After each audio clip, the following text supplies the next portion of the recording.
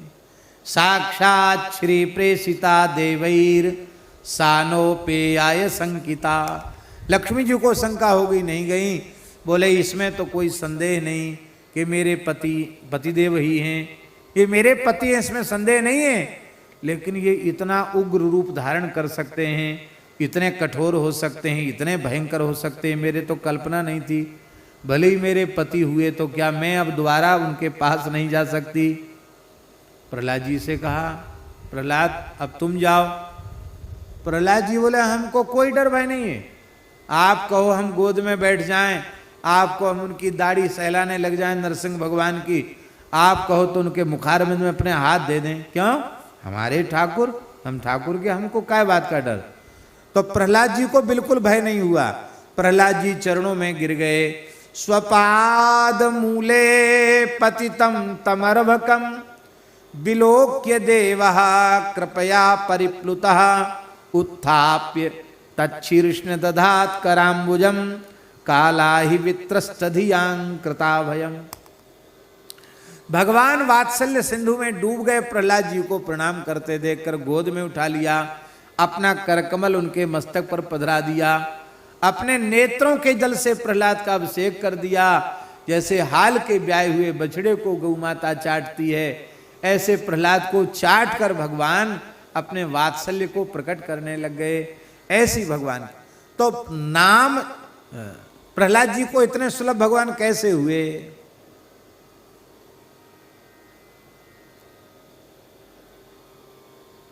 प्रहलाद जी को भी ये सुलभता भगवान के नाम से हुई, नाम के कारण। बोलो श्री प्रहलाद जी महाराज की जय। तो मुनि मन अगम सुगम माई बापुसो कृपा सिंधु सहज सखा स्नेही आपसो।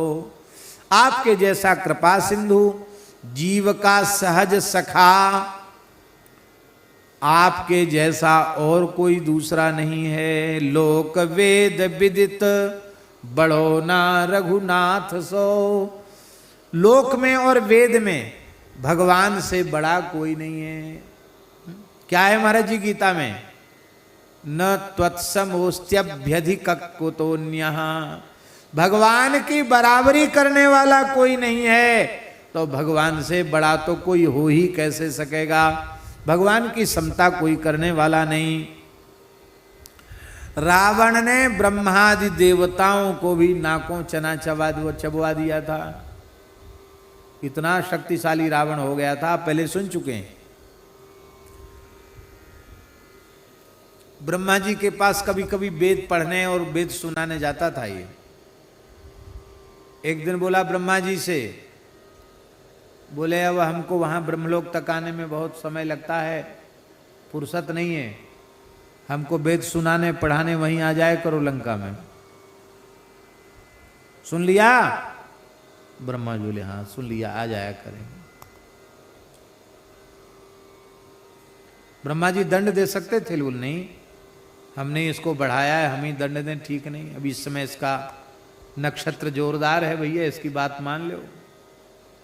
शंकर जी से बोला हम रोज रोज कैलाश में नहीं आ सकते। शंकर जी बोले तुम ना आओ सोई बढ़िया। मन ही मन बोले। एक बार आया तो कैलाश ही उठा लिया, तो आएगा तो यहाँ उपद्रव ही करेगा। क्या कहना चाहते हो? बोले हम रोज रोज अभिषेक करने दर्शन करने यहाँ नहीं आ सकते, लंका में आ जाए करो अभिषेक पूजा कराने के लिए। सुन लिया महाराज? शंकर जी हाँ सुन लिया, आ जाएंगे, लंका में ही आ जाएंगे, कोई भी चिंता मत करो, वहीं आ जाएंगे। ये बात विनय पत्रिका में गोस्वामी जी ने कही। ब्रह्मा वेद सुनाने आते, शंकर जी पुजाने आते। इंद्रादि देवताओं का तो कहना क्या है। ऐसा प्रतापी रावण, ऐसे रावण का वध करके राम जी ने सबको अभय कर दिया और 11,000 वर्ष तक सिंहासन पर बैठकर प्रजा का पालन किया। यह बात लोक विदित है। आज भी भले ही भयंकर कलिकाल हो, लेकिन कोई पार्टी आ जाए सब एक ही बात कहते कि हम तो इस देश में राम राज्य कायम करना चाहते हैं। इतनी गायों की हत्या हो रही है, इतनी अबलाओं पर अत्याचार हो रहा है, और ये नेता बातों के बतेसा फोड़ करके राम राज्य की स्थापना करना चाहते हैं। ये संभव है क्या? पहले गोवध बंद होवे, दीन दुखियों पर अत्याचार हो रहा वो अत्याचार बंद होवे, तब जाकर राम राज्य की स्थापना होगी। ऐसे भगवान श्री राम हैं। राम जी में माधुर्य रूप में दया, कृपा, अनुकंपा, आन्निशंस, वात्सल्य, सौशील्य, सौलभ्य, कारुण्य, क्षमा, गांभीर्य, औदार्य, स्थैर्य, धैर्य, सौहार्द आदि जितने भी असंख्य अचिंत्य अनंत गुण हैं वो अन्यत्र कहीं नहीं दिखाई पड़ेंगे भगवान को छोड़ करके। सत्य, धर्म, वीरता, नीति, प्रजा पालन भी जैसा राम जी में है वैसा अन्यत्र नहीं है। नीति, प्रीति, परमारथ, स्वारथ को न राम सम जान जथारथ। और वे कैसे हैं? बोले सब दिन सब देश सब ही के साथ सो। वे ऐसे हैं कि सब दिनों में, सब देशों में और सदा सर्वदा सबके साथ रहते हैं। माने इतने सुलभ और कोई चीज हो ही नहीं सकती। वो आपके हमारे सबसे अधिक निकट हैं। अब ऐसे भगवान जो सबके बाहर हैं, सबके भीतर हैं, जिनसे कुछ भी छिपा हुआ नहीं है, उन भगवान के सामने तू चतुराई खेल रहा है, चालाकी कर रहा है। तो गोस्वामी जी कहते हैं, स्वामी सर्वज्ञ सो चले ना चोरी चार की। ये जो सेवा में, भक्ति में, भजन में चोरी कर रहे हो, भजन नहीं कर रहे हो, सेवा नहीं कर रहे हो, ये चालाकी राम जी के दरबार में चलने वाली नहीं है। और एक बड़ी विशेष बात है चार की। चार माने गुप्तचरों को चार कहते हैं। महाराज जी, गुप्तचर भी खरीद लिए जाते हैं। गुप्तचर भी बिक जाते हैं। ये तमाम घटनाएं देश की सीमांत प्रदेशों में जो घटती हैं, वो कैसे घटती हैं? बड़ी बड़ी घटनाएं हो जाती हैं, उसके बाद कहते जांच कमेटी गठित होगी, वो इतने दिन में रिपोर्ट प्रस्तुत करेगी। ये क्या है?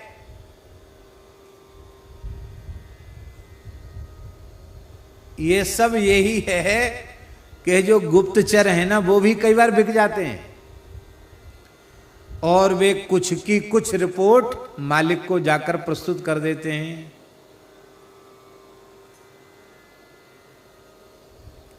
तुलसीदास जी कहते हैं, राम जी के दरबार में तेरी ये चालाकी भी नहीं चलेगी कि तू अपने कुछ हिमायती उनको सिखा पढ़ा के कुछ खीर मालपुआ खिला के कह दो कि वहां जाके कह दो, अरे वो तो ऐसे हैं, अरे वो तो ऐसे हैं, अरे वो तो ऐसे।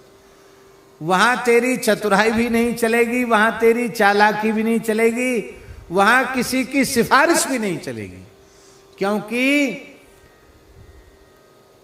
तू अपने मन में क्या सोच रहा है वह भी उनसे छिपा नहीं है। करने की बात तो बहुत दूर की है। इसलिए तुम चालबाजी मत करो।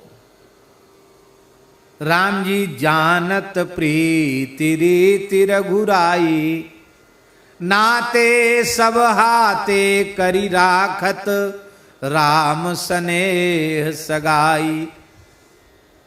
राम जी को प्राप्त करने में किसी दूत दूती की आवश्यकता नहीं, क्योंकि राम ही केवल प्रेम पियारा, जान ले जो जान निहारा। इसलिए कुछ मत करो, केवल और केवल राम राम करो, उसी से सब कुछ मिल जाएगा। महाराज जी इसी क्षेत्र की बात है। आज भी यहाँ का पूरा ब्रजवासी समुदाय जिन्हें आज भी भगवान के समान आदर देते हैं, ऐसे पूज्य श्री घनश्याम दास बाबा कोई पढ़े लिखे नहीं थे, कोई बहुत बड़े पढ़े लिखे पंडित नहीं थे। इस जंगल में आकर के राम राम जपने लग गए। राम राम राम राम राम राम राम राम राम राम राम राम राम राम राम राम। 3 बार प्रत्यक्ष भगवत दर्शन हुआ उनको, 3 बार अलग अलग घटनाएं, 3 बार भगवत साक्षात्कार उनको हुआ। और जिसको जो कह दिया सो हो गया, पत्थर की लकीर हो गई। आज बाबा जो हरियाली दिखाई पड़ रही है बनी वगैरह में, ये उन्हीं संत के भजन का प्रताप है।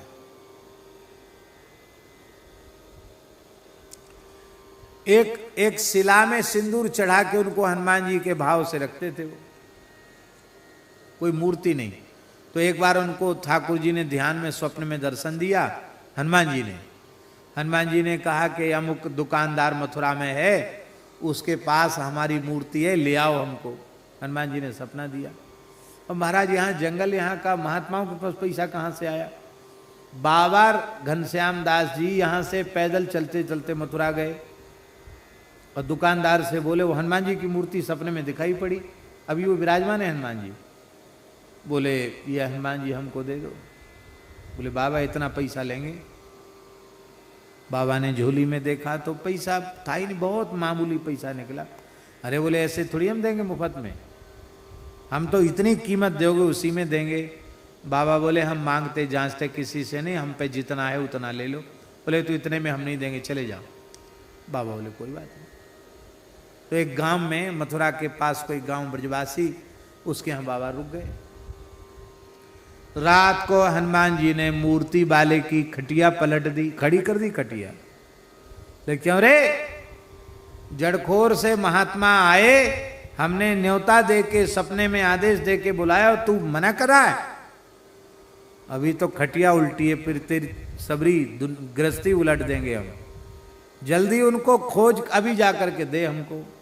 महाराज वो रात को गया गांव में दुकानदार खोजते हुए, बाबा हनुमान जी ले लो। बाबा बोले हमारे पास पैसे नहीं, हम कहाँ से लें? बोले पैसा एक नहीं चाहिए, हनुमान जी सोने नहीं दे रहे हैं हमको, हनुमान जी ले लो जल्दी। बाबा बोले हम मुफ्त में तो लेंगे नहीं, हमारे पास जितना है उतना हम देंगे। महाराज जी झोली में जो था सब दे दिया बाबा ने, और बड़े भाव से राम नाम जप करते हुए हनुमान जी को सिर पे धर के पैदल वहां से लाए। और वही इतने बड़े हनुमान जी उनको विराजमान कर दिया। आज भी महाराज कितनी श्रद्धा ब्रजवासियों की, मंगलवार को डंडौती लगती है, मंगलवार शनिवार को मेला जैसा भर जाता है। हमको तो अभी देखने का इतना अवसर मिल रहा है निकट से।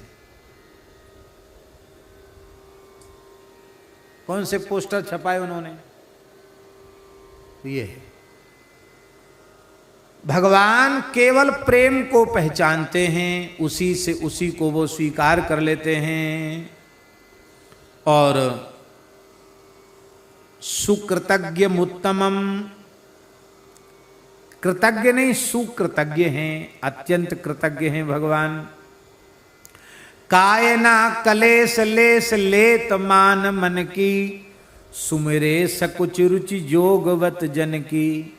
इतना ही नहीं, रीझ जाते हैं तो रीझें बस होत, खीज देत निज धाम रे। राम जी रीझ जाते हैं तो कहते हैं अहम भक्त पराधीनो यस्वतंत्र इव द्विज, साधुभिर्ग्रस्त हृदयो भक्तैर भक्त जनप्रिया।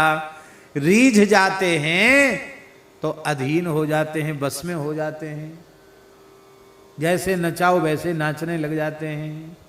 गोपियों के, ब्रजवासियों के भगवान प्रेम के बस में हो गए तो हमारे संत जी तो भागवत जी विधिवत पढ़ रहे हैं, भागवत जी की आवृत्ति पूरी कर ली इन्होंने। क्या है? गोपी भिस्तो नृत्य भगवान बालवत क्वचित, उद्गायति क्वचिन मुग्धा तदवसो दारु यंत्रवत। है भगवान को गोपियां बहलाती फुसलाती हैं, लाला माखन तो तब दूंगी जब तू नाच के दिखा। तो ठाकुर जी नाचने लग जाते। अब ला माखन, ऐसे ना मिलेगो। संगीत के 3 अंग होए, गायन वादन नृत्य। भी तो तने नृत्य कियो, गायो तो कछु है ही ना है, कछु गाय के सुना। तो ठाकुर जी उदगायति, गाने लग जाते हैं। अब ला माखन, ऐसे ना मिल रहा माखन, तब कैसे मिलेगो? बोले तेने नाचो भी, गायो भी, बजायो तो है ही नहीं। तो ठाकुर जी अपने मोड़े ते ही सब तबला ढोलक के सब बोलने लग जाते हैं, मुंह से वाद्य बजाने लग जाते हैं। फिर गोपी कहती है कि अरे तो ये माखन खवाए हुए थे कहाँ मिलेगो? इतेक दिना माखन खानते भय है गे और तू अबू लटो दूबरो सो है। तो ठाकुर जी क्या करते? बाहुक्षेपम चकुरुते स्वानाम च प्रीति माँ बहन। ठाकुर जी दंड कसरत करने लग जाते, ऐसे ऐसे अपने हाथ छटकारने लग जाते। देख कितनी ताकतवर है। अब बताओ, परब्रह्म परमात्मा ऐसी लीला कर रहा है। ये है गोपियों के तदु बसे दारु यंत्रवत। सुखदेव जी कह रहे महाराज जी, दारु यंत्रवत। जैसे कठपुतली का नाच नचाने वाला कठपुतली को नचाता है, ठाकुर जी तो कठपुतली बन गए और गोपी उनकी सूत्रधार बन गई। तो रीझ जाए तो बस में होकर जैसा नचाओ वैसा नाचने लग जाएं, और खींच जाएं तो बोले रीझे बस होत खींचे देत निज धाम रे। और खींच जाएं तो अपने धाम दे देते हैं। एक महात्मा कहते थे, बोले रीझत दीनो अभय पद खीजत दीनी लंक अधा धुंध दरबार है रह रे जीवन संक। ठाकुर जी के दरबार का नाम है अधा धुंध दरबार। रावण पर खींच गए तो उसको अभय पद वैकुंठ दे दिया, और विभीषण पर रीझ गए तो उसको लंका दे दी। इनका रीझना खींचना दोनों ही कल्याणकारी है। रीझने पर हनुमान जी के बस में हो गए, तो हनुमान जी के बस में हो गए तो कहां तक? बोले सुमेरे पवन सुत पावन नामू अपने बस करी राखे राम। बस में हो गए और राक्षसों पर खींच गए। निश्चरहीन करो मही भज उठाए प्रणकीन सकल मुनिन के आश्रमन जाय जाय सुखदीन। उस पर खींच गए तो क्या किया महाराज जी? एक विशेष बात है, राम जी के हाथ से जो मरे उनको तो मुक्ति मिली गई। जो बंदर भालुओं के हाथ से मरे, लक्ष्मण जी ने मारे और किसी किसी ने मार दिए, उनको भी राम जी ने मोक्ष दे दिया। कैसे? बोले महा महामुखिया जे पावहीं ते पद गही प्रभु पास चला वहीं। हनुमान जी का काम है। बड़े बड़े सरदार मुखिया होते, उनकी टांग पकड़ के मरे मुर्दा मर गए वो तो मरे मराए को फेंक देते राम जी के पास। राम जी कहते ये कौन आके गिरा? विभीषण जी कहते ये अमुक जी गिरे हैं। राम जी मुस्कुरा कर देख लेते, वो चला जाता भगवान के धाम को। उनको भी ते पद गही प्रभु पास चला वहीं कहीं विभीषण तिनके नामा देहि राम तिन्हु निज धामा।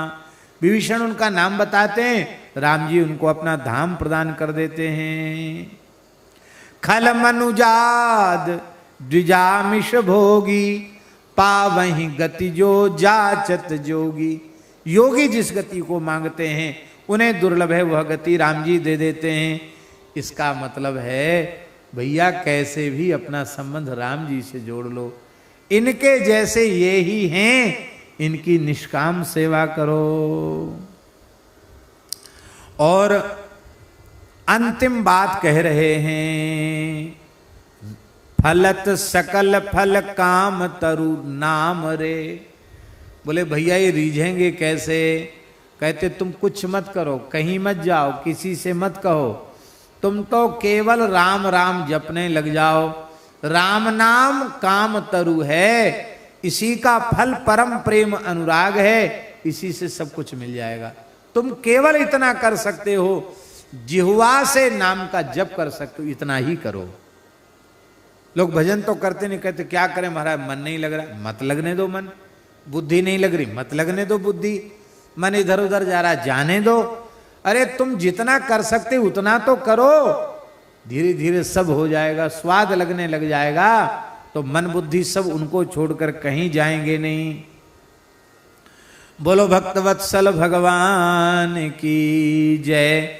और क्या है, कहते हैं बेचें खोटो दाम न मिले, न राखे काम रे। तुलसीदास जी कहते देख लो, हमारे जैसा अयोग्य व्यक्ति पूरे संसार में खोजने पर भी नहीं मिलेगा। गोस्वामी जी कह रहे हैं, कहते हमको कोई बेच दे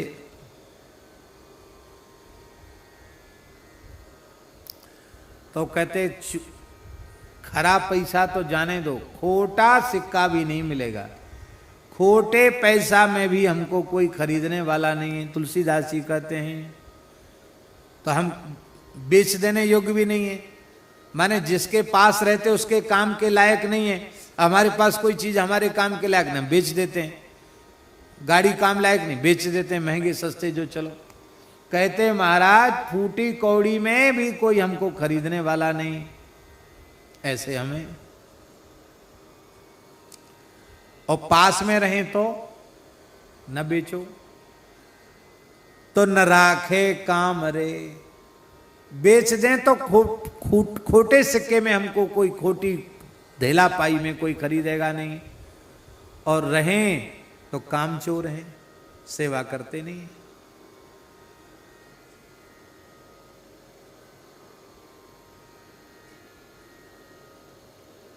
अब बोलो ऐसा नालायक आदमी कहाँ मिलेगा। तुलसीदास जी कहते देख लो, हम हमारी ओर देख लो, हमारे जैसा कहीं कोई मिलेगा नहीं। लेकिन सो तुलसी निवाजो, ऐसे तुलसी की भी गुजर बसर निर्वाह श्री राम राजा सरकार के दरबार में हो रहा है। जब हमारे जैसे का गुजारा हो रहा है तो भैया तुम तो हमसे बहुत अच्छे हो, तुम हमारी बात क्यों नहीं मानते हो, तुम ईमानदारी से बड़ी सहजता सरलता से राम नाम का आश्रय क्यों नहीं ले लेते। राम राम करने से ही सब कुछ मिल जाएगा। बोलो भक्तवत्सल भगवान की जय। आज हम एक पद और